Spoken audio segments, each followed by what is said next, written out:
Hello everyone. Polity का next lecture देखेंगे। जैसा हमने आपसे प्रॉमिस किया है कि हम लक्ष्मीकांत की सीरीज को पूरा करेंगे, तो उसी की दिशा में ये नेक्स्ट लेक्चर है। हमारा ये 7th चैप्टर चल रहा है।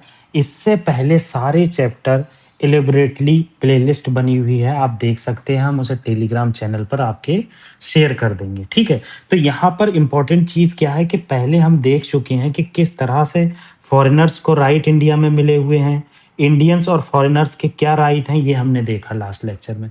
आज हम देखेंगे equality before law and equal protection of law, मतलब आर्टिकल 14 को इलेबरेटली डिस्कस करेंगे। जैसा मैंने प्रॉमिस किया था कि लक्ष्मीकांत में जो फंडामेंटल राइट का अभी कंपैरिजन देख रहे हैं, फीचर देख रहे हैं, आगे क्या आएगा इसका आपको देखने को मिलेगा इलेबरेट डिस्कशन। मतलब सारी चीजें आर्टिकल 14, 15, 16 सब फंडामेंटल राइट डिस्कस किए होंगे, तो ताकि ये आपका अच्छे से कवर हो जाए। तो यहाँ पर इंपॉर्टेंट कॉन्सेप्ट पहले क्या है, equality before law and equal protection of law.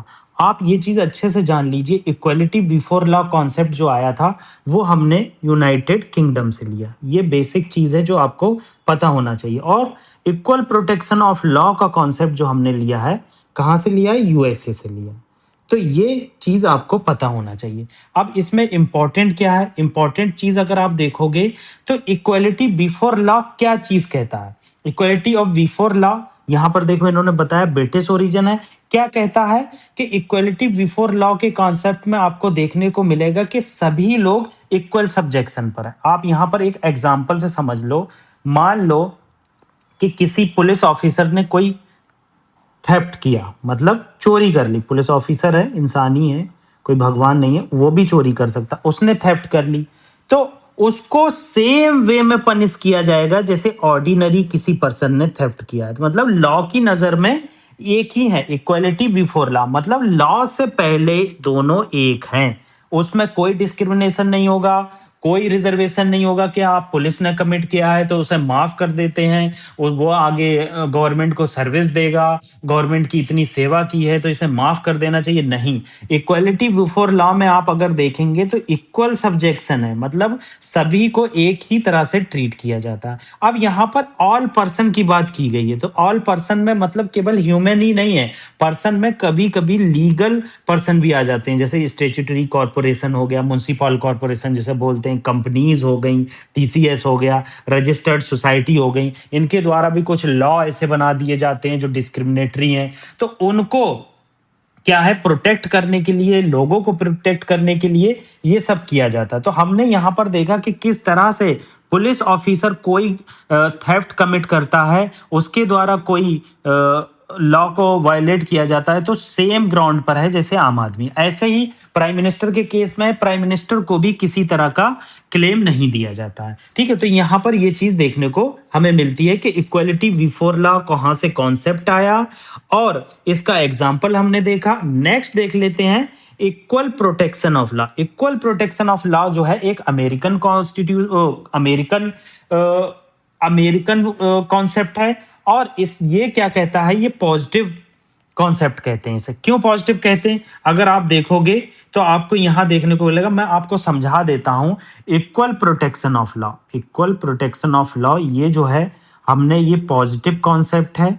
और दूसरी इंपॉर्टेंट चीज, ये यूएसए से बोरो किया है, ठीक है। Equal treatment with equal circumstances, इसका क्या मतलब है, देखो क्या होता है। जैसे मान लो बहुत पुअर सेक्शन है हमारे में, आजादी के बाद देखा होगा आपने कि लोअर, जो बहुत लोअर स्टेटा पे थे उनसे बहुत ज्यादा डिस्क्रिमिनेट हुआ। तो उनके लिए गवर्नमेंट ने क्या किया, एक एससीज का कॉन्सेप्ट लाया, मतलब शेड्यूल्ड कास्ट का। अब शेड्यूल कास्ट में बहुत सारी ऐसी कास्ट इंक्लूड की गई जिनके साथ बहुत सालों से डिस्क्रिमिनेशन होता चला आ रहा था, तो उनको रिजर्वेशन की पॉलिसी दी गई।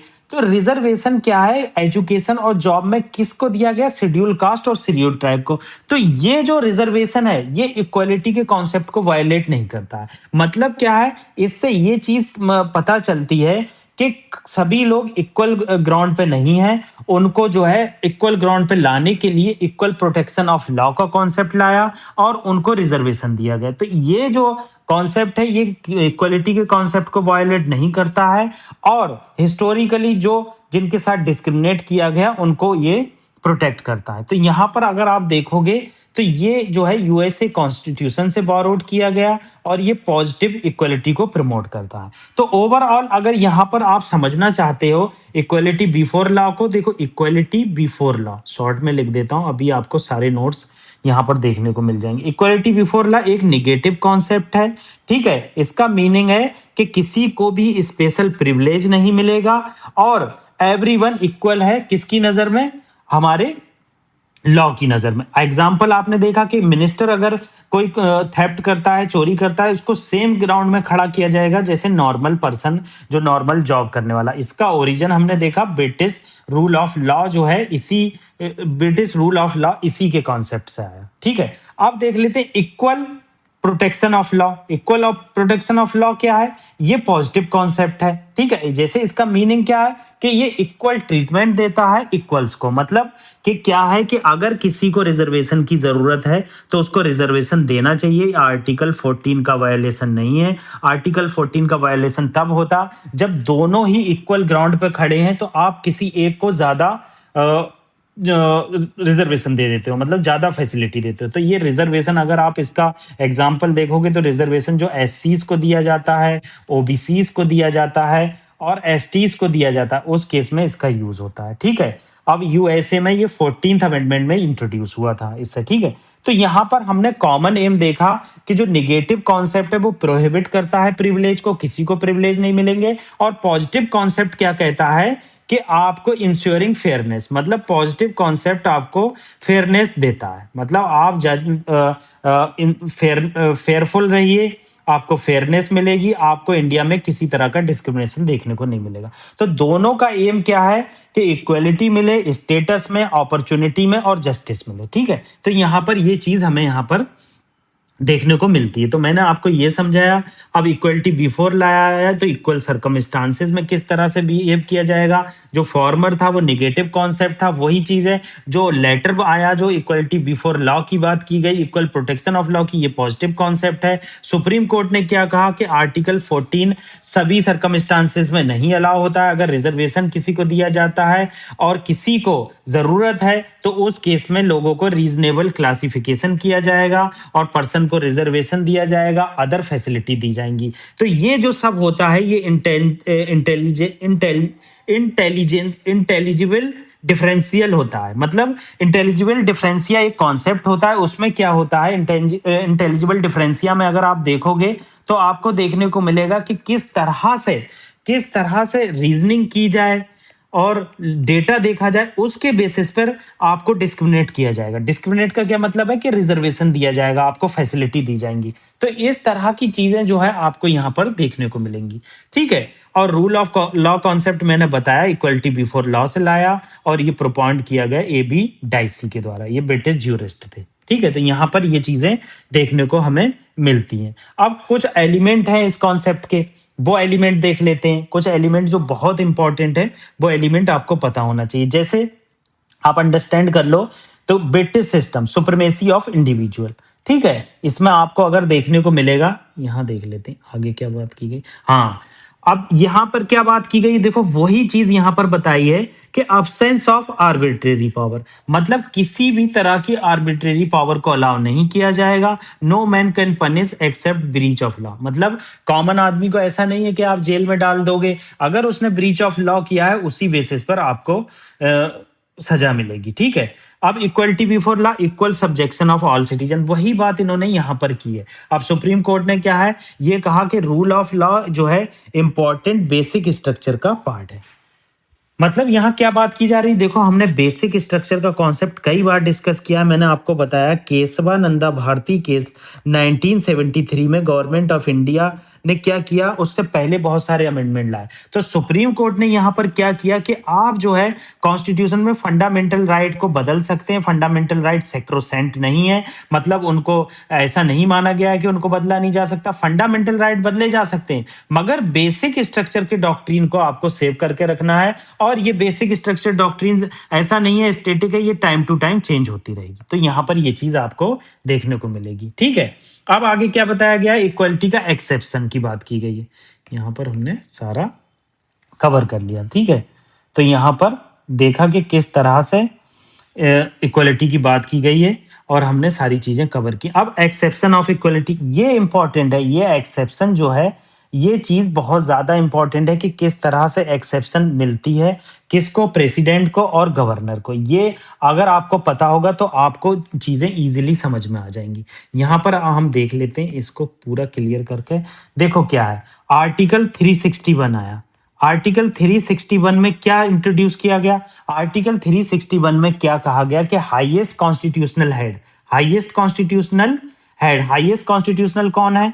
जो प्रेसिडेंट है एंड गवर्नर है। ये प्रेसिडेंट और गवर्नर को कहा गया कि आप अपनी ड्यूटी फेयरलेसली परफॉर्म कर सकते हैं, किसी भी फेयर और लीगल हैरेसमेंट के बिना। ठीक है, तो यहां पर डिग्निटी और इंडिपेंडेंस ऑफ देयर ऑफिस को प्रोटेक्ट करने के लिए, इंडिपेंडेंसी बनी रहे उसकी, वो अपने फेयरलेसली डिसीजन ले सके, उस केस में वो अपनी ड्यूटी परफॉर्म कर सके, इसलिए आर्टिकल 361 में कुछ इम्यूनिटीज प्रोवाइड की गई हैं। जैसे पहली इम्यूनिटी क्या है, देखेंगे आप, ये आपको सब चीज यहां मिल जाएगी। ठीक है, ये यहाँ पर सब चीज मैं आपको टेलीग्राम चैनल पर प्रोवाइड कर दूंगा। ठीक है, अगर आपको ऐसा लगता है कि कुछ भी प्रोवाइड नहीं किया जा रहा क्योंकि मैं टेलीग्राम चैनल पर नहीं डाल रहा हूँ, आई एक्सेप्ट दैट, ये मेरी गलती है, मगर मैं कोशिश करूंगा कि ज़्यादा से ज़्यादा आपके पास पीपीटी पहुंच पाए ताकि आपको रिवीजन करने में दिक्कत ना हो। कोशिश मेरी जारी है। ठीक है, तो पहले हम कॉन्सेप्ट समझ लेते हैं। कॉन्सेप्ट में क्या बताया गया? No answerable to any court of official act. क्या है कि मान लो प्रेसिडेंट ऑफ इंडिया ने क्या किया, लोकसभा को डिसॉल्व कर दिया, और गवर्नर ने क्या किया, स्टेट असेंबली को डिसॉल्व कर लिया। एक साथ नहीं हुआ, अलग अलग हुआ, अलग अलग टाइम पर हुआ। तो क्या हुआ, जब ये डिसॉल्व किया गया, इस केस में फियर रहता है प्रेसिडेंट को मारने का, प्रेसिडेंट को आंसर देने का। तो यहां पर क्या है, उनके पास इम्यूनिटी है, वो किसी कोर्ट में आंसरेबल नहीं है।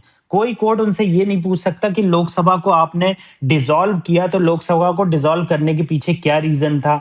मगर हाँ, 44th अमेंडमेंट केस आया था, उसमें क्या था कि लोकसभा को डिसॉल्व करने से पहले एडवाइस ऑफ मिनिस्टर्स ली जाएगी, काउंसिल ऑफ मिनिस्टर की एडवाइस कंपलसरी। तो यहां पर पहली चीज क्या की कि प्रेसिडेंट अपना फेयरलेसली डिसीजन दे सके, आसानी से चीजें कर सकें कोई।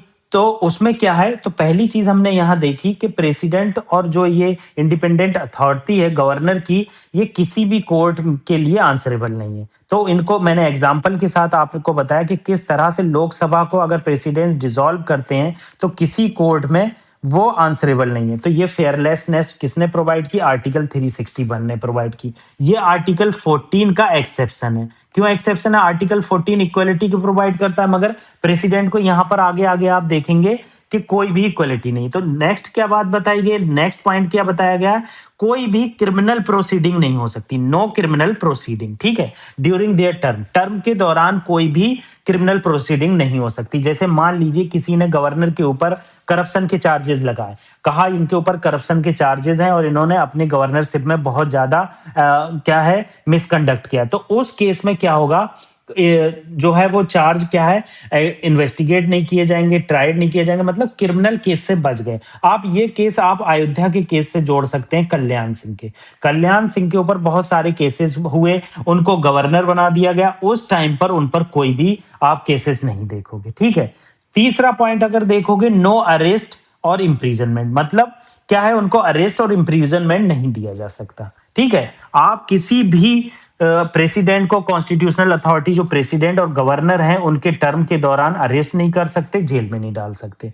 ठीक है, चौथा पॉइंट अगर आप देखोगे तो सिविल प्रोसीडिंग। जैसे मान लीजिए किसी पर सिविल प्रोसीडिंग में क्या है, मान लो किसी प्रेसिडेंट पर लोन है, अब लोन उन्होंने चुकाया नहीं है, तो ये सिविल प्रोसीडिंग के अंदर आता है। तो इस केस में क्या करेंगे, प्रेसिडेंट को 2 मंथ पहले एक नोटिस दिया जाएगा कि नोटिस आपके ऊपर लोन है, आप इस पर संज्ञान लीजिए। अगर कोई संज्ञान नहीं लिया जाता है तो उस केस में सिविल मैटर में सिविल प्रोसीडिंग की जाएगी। तो आप अगर समरी देखोगे तो पहला पॉइंट अगर आप यहां पर देखोगे तो पहले पॉइंट में देखने को मिलेगा कि पहली इम्यूनिटी क्या है, no answerable to the court, court के लिए कोई आंसर नहीं है। ऑफिशियल एक्ट उन्होंने किया, कोर्ट क्वेश्चन नहीं कर सकता है। जैसे एग्जांपल हमने समझाया, डिसोल्यूशन ऑफ असेंबली। दूसरा देखा नो क्रिमिनल प्रोसीडिंग, कोई भी क्रिमिनल प्रोसीडिंग नहीं हो सकती है। जैसे हमने मीनिंग इसका जाना कि आपको प्रोसिक्यूट नहीं किया जा सकता है, एग्जाम्पल एफआईआर और चार्जशीट आपकी पॉज कर दी जाएगी। कल्याण सिंह का केस ले लो।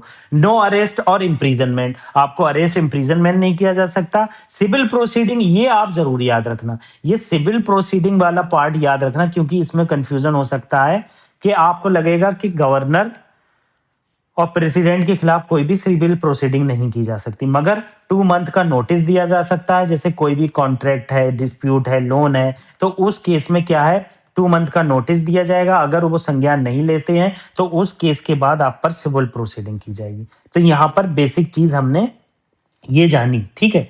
तो यहाँ पर ये हमने सब चीज जान ली है। तो अब ये एक एक करके आप देख लो। प्रेसिडेंट गवर्नर किसी भी कोर्ट में आंसरेबल नहीं हो सकते हैं, कोई भी ऑफिशियल एक्ट परफॉर्मेंस करते हैं। तो पहला पॉइंट ये लक्ष्मीकांत में मिलेगा। नो क्रिमिनल प्रोसीडिंग मैंने आपको बता दी कि अगर वो ऑफिस में है, जब तक प्रेसिडेंट और गवर्नर, कोई भी कोर्ट में क्रिमिनल प्रोसीडिंग नहीं ली जा सकती, ठीक है। अरेस्ट और इम्प्रीजनमेंट नहीं किया जा सकता, ठीक है। आगे क्या बताया, सिविल प्रोसीडिंग हो सकती है, ये इंपॉर्टेंट चीज है, ये आपको पता होना चाहिए। तो यहां पर हमने ये चीज देख ली कि सिविल प्रोसीडिंग कैसे होती है। नेक्स्ट क्या है, no person shall be liable any civil और criminal proceeding any court publication. हाँ, यहां पर क्या बताया गया, जैसे कोई न्यूज़पेपर है, न्यूज़पेपर क्या है, लोकसभा में जो प्रोसीडिंग हुई है उसको सच्ची रूप से छापता है कि आज लोकसभा में लात घूसे चले।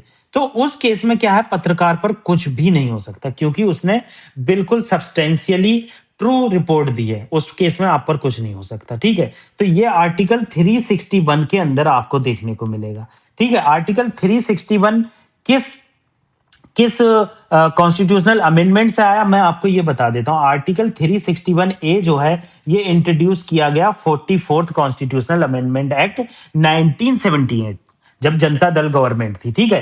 तो इसको, ये ब्रिटिश पार्लियामेंट से इंस्पायर था। की आइडिया अगर देखोगे तो लेजिस्लेचर की प्रोसीडिंग क्या है, पत्रकारों को बाधित किया जाता है कि आप ये नहीं कर सकते, आप वो नहीं कर सकते। तो यहां पर आप टेलीविजन, रेडियो, यहां पर पब्लिकेशन दे सकते हैं। तो आप अगर आर्टिकल 361 को समराइज करेंगे तो फ्रीडम और रिस्पॉन्सिबिलिटी देता है किस तरह से ये चीज की जा सकती है। नेक्स्ट, आर्टिकल 105 में क्या है, आप मेंबर ऑफ पार्लियामेंट को इम्यूनिटी है कि वो पार्लियामेंट में कुछ भी बोल सकते हैं, उसमें कोर्ट इंटरफेरेंस नहीं कर सकती। ये आर्टिकल आपको याद होना चाहिए, बहुत अखबारों में आता है। आर्टिकल 194 की बात की गई है, लेजिस्लेचर ऑफ स्टेट, मतलब कि किस तरह से मेंबर जो है, किस तरह से स्टेट के लेजिस्लेचर एनी कोर्ट में लायबल नहीं है, उनके खिलाफ कोई भी प्रोसीडिंग नहीं हो सकती अगर उन्होंने लेजिस्लेटिव असेंबली में कुछ बोला है, ठीक है। आपको पीपीटी की कोई जरूरत नहीं है, आप बुक खोल कर बैठा करिए अगर आपके पास हार्ड कॉपी है,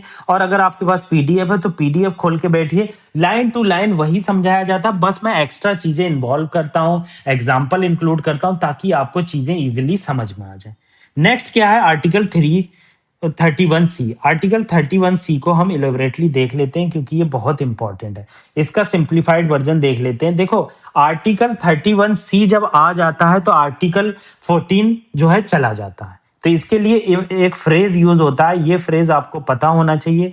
कौन सी फ्रेज है, अगर आप यहां देखेंगे तो आपको ये फ्रेज देखने को मिलेगी, where article 31C comes in, article 14 goes out, ठीक है। तो ये इंपॉर्टेंट है। यहां पर क्या चीज बताई गई है, ये चीज मैं आपको यहां से पूरा समझा देता हूं, क्या चीज यहां पर कहने की बात की गई है। देखो क्या होता था, आप अगर देखोगे 1971 से पहले क्या किया जाता था पॉलिटिकल पार्टी के द्वारा कोर्ट पर इन्फोर्स करने के लिए, कि बहुत सारे डीपीएसपी को इम्प्लीमेंट कर दिया जाता था और फंडामेंटल राइट्स को डाउन कर दिया जाता था। मतलब पॉलिटिकल पार्टी का ये कहना था कि हम डीपीएसपी जो नॉन जस्टिसिएबल हैं उसको इम्प्लीमेंट करेंगे और फंडामेंटल राइट को ओवरराइड करेंगे। तो बहुत सारे ऐसे केसेस आपको देखने को मिलेंगे। क्या हुआ, 25th कॉन्स्टिट्यूशनल अमेंडमेंट एक्ट आया 1971 में, और 1971 में क्या किया गया, कुछ डीपीएसपी जैसे 39B और सी को प्रायोरिटी दी गई। कहा गया जब 39B और सी इंप्लीमेंट होगा तो आर्टिकल फंडामेंटल राइट को वायलेट किया जाएगा। तो इस केस में अगर आप 39B और सी देखोगे तो इसमें क्या बताया गया है, देखो पहला बी क्लॉज में क्या बताया गया है कि ओनरशिप और कंट्रोल जो मटेरियल रिसोर्सेज हैं वो कॉमन लोगों तक पहुंचना चाहिए। जैसे क्या होगा, लैंड आप जानते थे, लैंड रिफॉर्म से पहले क्या होता था, बहुत सारे जमींदार पर थी, जमींदार वो लैंड देना नहीं चाहते थे और सीलिंग के कॉन्सेप्ट को नहीं मानते थे। तो उसके बाद क्या हुआ कि लैंड रिफॉर्म लाया गया। ये जो लैंड रिफॉर्म का पर्पस था, ये डीपीएसपी से ही लाया गया। तो लैंड को रिफॉर्म करने के लिए 39 बी आया। इसमें बताया गया कि distribution of ownership and control of material resources जो है वो कॉमन लोगों तक पहुंचना चाहिए। सी की बात बताई गई कि सी में क्या बताया गया, prevention of concentration of wealth की बात की गई। Prevention of concentration of wealth की क्या मतलब है कि यहां पर अगर आप देखेंगे तो आपको देखने को मिलेगा कि किस तरह से वेल्थ को डिस्ट्रीब्यूट किया जाए और उसको वाइड ना किया जाए। तो आर्टिकल 39 सी में आपको देखने को मिलेगा मेन बात की गई कि कंसंट्रेशन ऑफ वेल्थ नहीं होना चाहिए। क्या होता है, कैपिटलिस्ट सिस्टम में आप देखोगे कि कुछ कैपिटलिस्ट हावी रहते हैं पूरी इकोनॉमी पे और अदर लोग गरीब होते जाते हैं। मतलब के सेफ इकोनॉमी चलती है, जो कोरोना के टाइम पर बहुत बात हुई थी। के सेफ इकोनॉमी क्या है कि थोड़े से लोग जो अमीर हैं वो अमीर होते चले जा रहे हैं, ज्यादा लोग गरीब हैं तो गरीब होते चले जा रहे हैं। तो यहां पर ये बात की गई।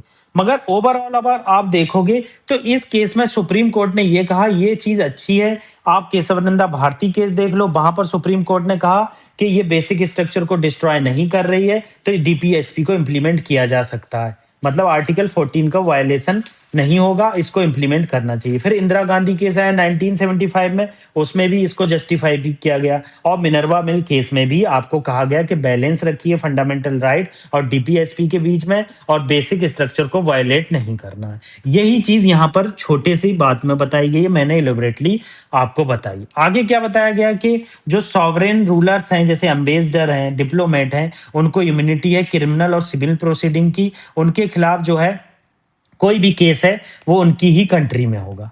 तो ये चीज हमने यहाँ डिस्कस की, आपको मैंने सारी चीजें बताई। आप हमारे चैनल को सब्सक्राइब, लाइक, शेयर, कमेंट जरूर कीजिए ताकि ये लोगों तक पहुंच पाए। और अगर आपको ऐसा लगता है ये सर पीपीटी नहीं देते हैं तो आप पीडीएफ भी लक्ष्मीकांत की डाउनलोड कर सकते हैं और हार्ड कॉपी में भी आप ये पॉइंट देख सकते हैं। Thank you very much.